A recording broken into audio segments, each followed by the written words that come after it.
Bienvenue dans cette minute utile du musicien. On va se faire un petit truc pour faire des balades un peu à la Neil Young, un peu, ok.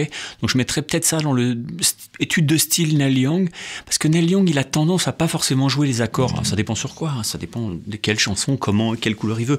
Mais quand il est en électrique, il joue plutôt moins et de façon un peu plus ambiguë. Je vous invite à voir un truc qui s'appelle Journey, je sais pas quoi, où il parle de son enfance, etc., où il y a des bouts de concert. Il a un son de cheval.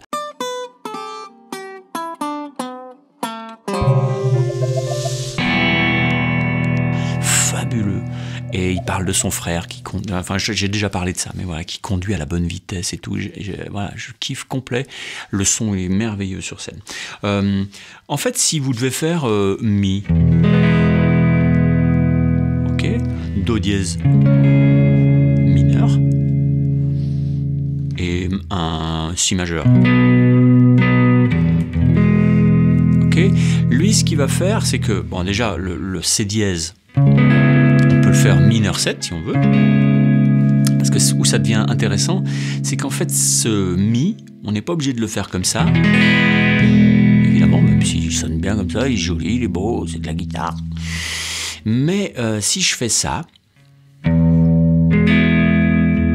ok, ça c'est un Mi.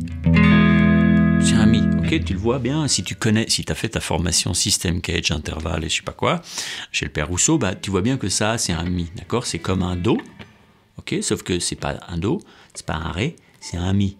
Et pour pouvoir le faire sans avoir de surprise sur les cordes à vide, bah, on met un barré ici, ça c'est une forme Do, mais c'est un Mi.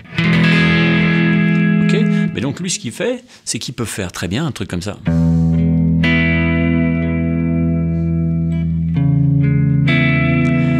C'est que tu gardes la même structure juste en changeant la basse.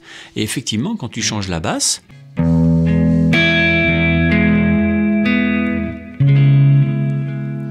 t'as changé d'accord,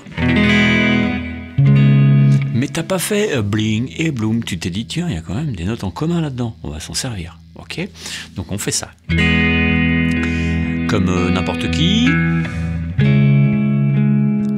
comme lui par exemple.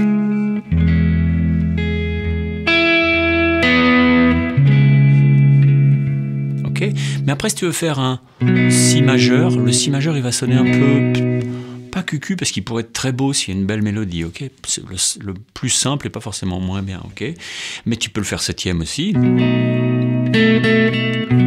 Parce qu'en fait, comme c'est le 5e degré, le Si, Mi, Fa, Sol, La, Si, le 5e degré, il est majeur.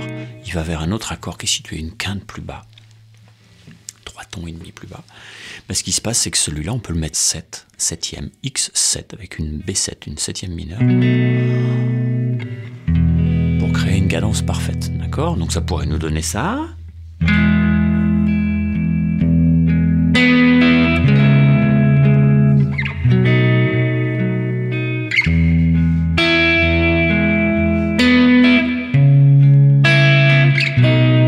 Et si on veut moins faire le côté cadence parfaite, parce qu'elle peut être un petit peu...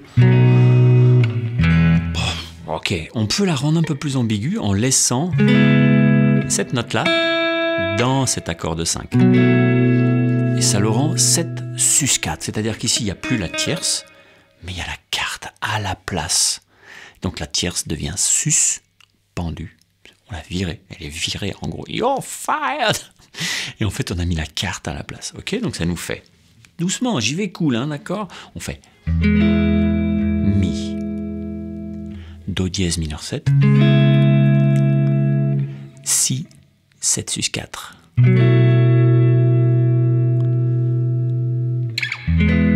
Et donc à l'aigu,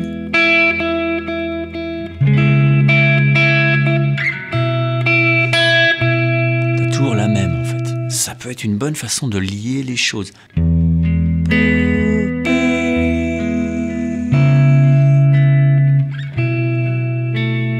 Si tu veux, tu peux faire quarte et tierce, parce que c'est en gros, même si on te le dit pas, c'est tout le monde adore ça.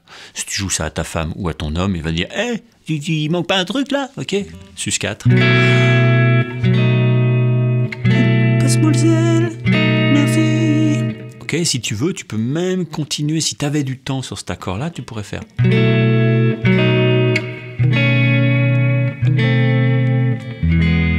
Ok, tu crées une espèce de ligne qui fait.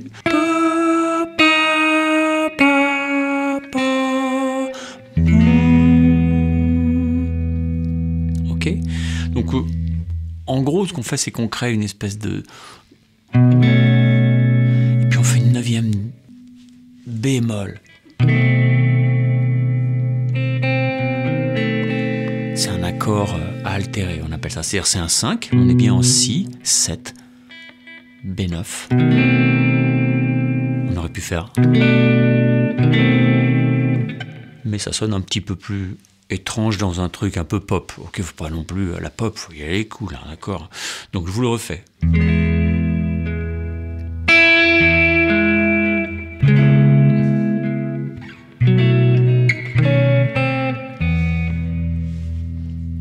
Ça va? Ben voilà. Ici, quand t'as pas tout le temps, t'es pas obligé de mettre les 4. Hein.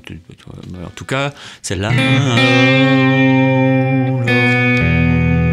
elle vise la quinte. Quand tu fais un B9, un altéré avec une B9 dedans, cette B9, elle vise vraiment, elle demande vraiment à ce qu'on aille vers la quinte de l'accord de résolution. Donc t'entends.